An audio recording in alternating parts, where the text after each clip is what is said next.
Assalamualaikum warahmatullahi wabarakatuh.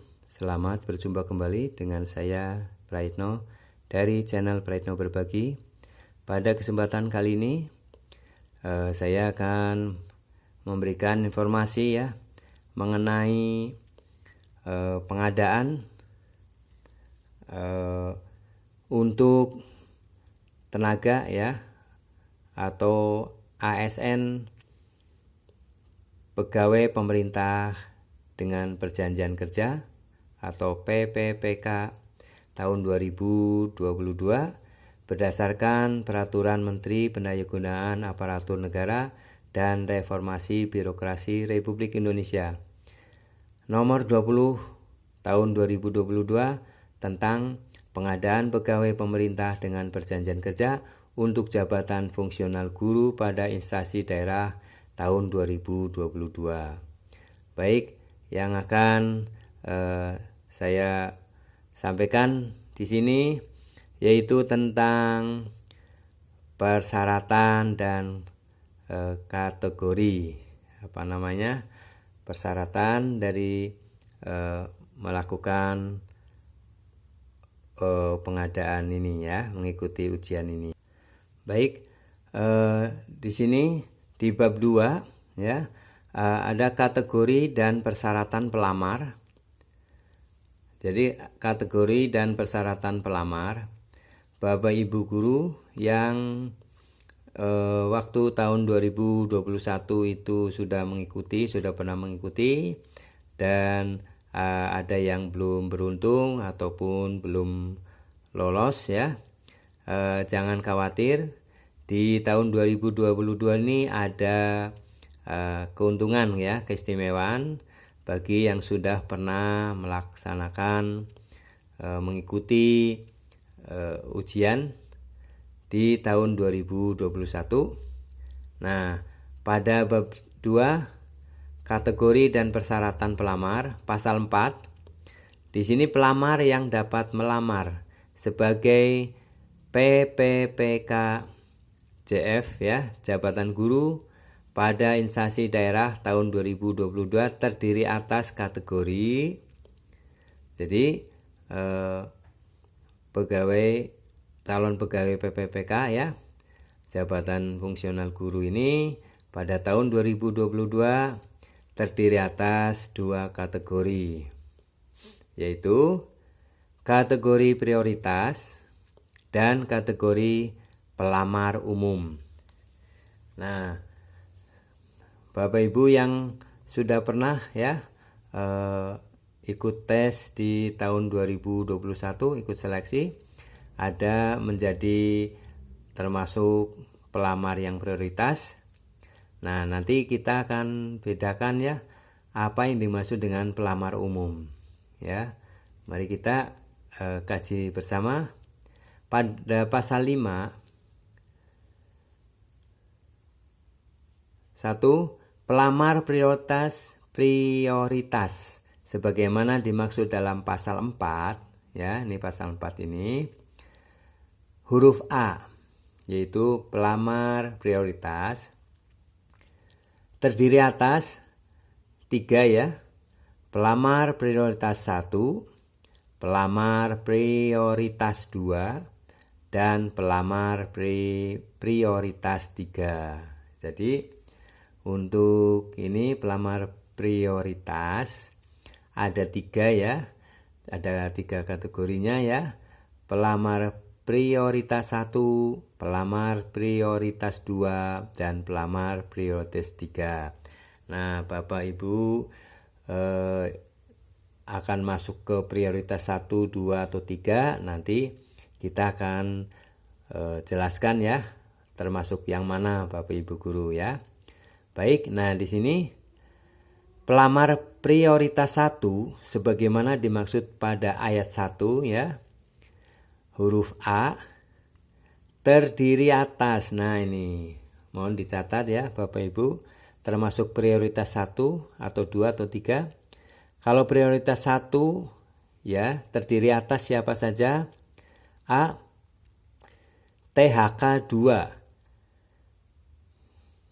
ya, tenaga honor kategori 2 ya, yang memenuhi nilai ambang batas pada seleksi PPPK Jabatan Fungsional Guru tahun 2021.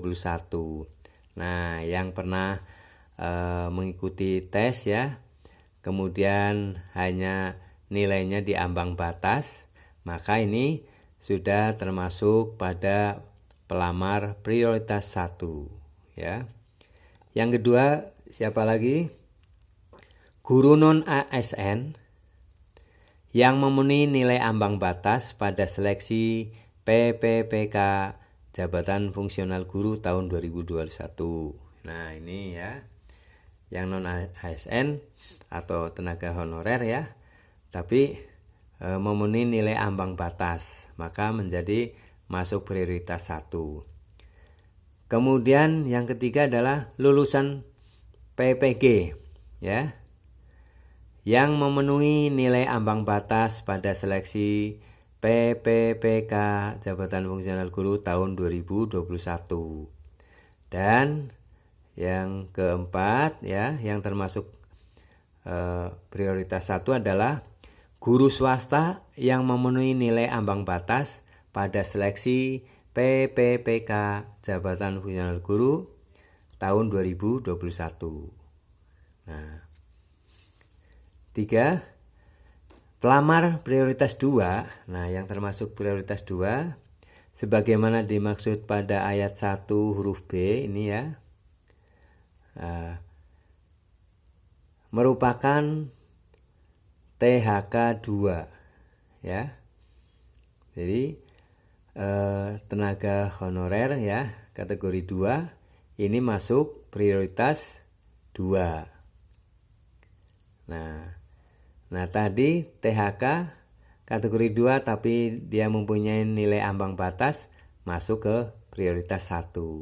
Karena tidak memenuhi ambang batas nilai, maka kategori 2 ya, tenaga honor kategori 2 masuk ke prioritas 2.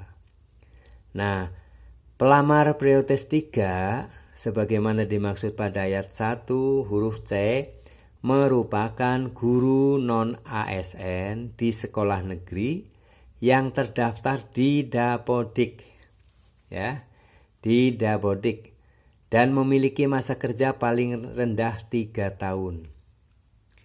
Jadi ini kesempatan ya untuk Bapak Ibu guru ya, tenaga honorer yang kemarin tidak mengikuti seleksi di tahun 2021, ada kesempatan menjadi pelamar prioritas 3 ya.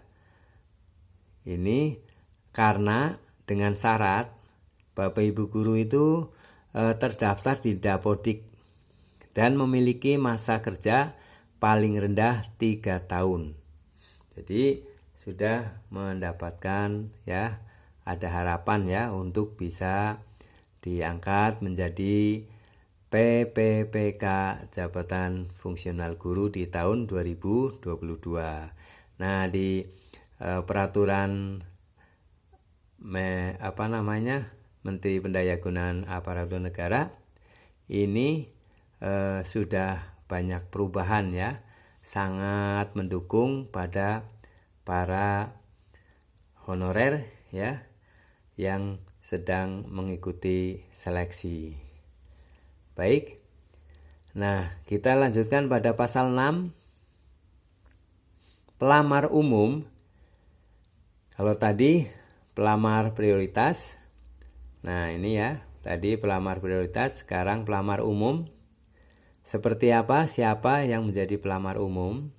Pada pasal 6, pelamar umum sebagaimana dimaksud dalam pasal 4 huruf B terdiri atas A. Lulusan PPG yang terdaftar pada database kelulusan PPG di Kementerian Pendidikan, Kebudayaan, Riset, dan Teknologi.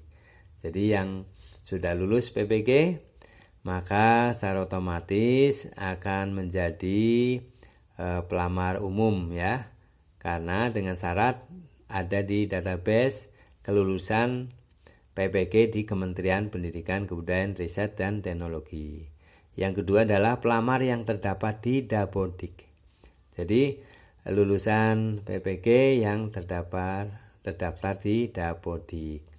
Jadi, nah itulah pentingnya ya Bapak Ibu guru ya untuk mengurus Dapodik ya agar terdaftar ya, sehingga bisa mendapatkan kesempatan untuk mengikuti seleksi PPPK Jabatan Fungsional Guru tahun 2021. Baik, itu saja ya mengenai kriteria atau mengenai kategori dan persyaratan pelamar ya, yang tadi sudah dijelaskan. Ada 2 sekarang ya kategorinya, yaitu pelamar prioritas dan pelamar umum. Baik, silakan Bapak Ibu guru ya, para rekan-rekan tenaga honorer ya, untuk mempersiapkan diri untuk mengikuti seleksi ya. Semoga kita semua diberikan keselamatan, kesehatan, kesuksesan menjadi tenaga PPPK Jabatan Fungsional Guru di tahun 2022 ini. Terima kasih. Assalamualaikum warahmatullahi wabarakatuh.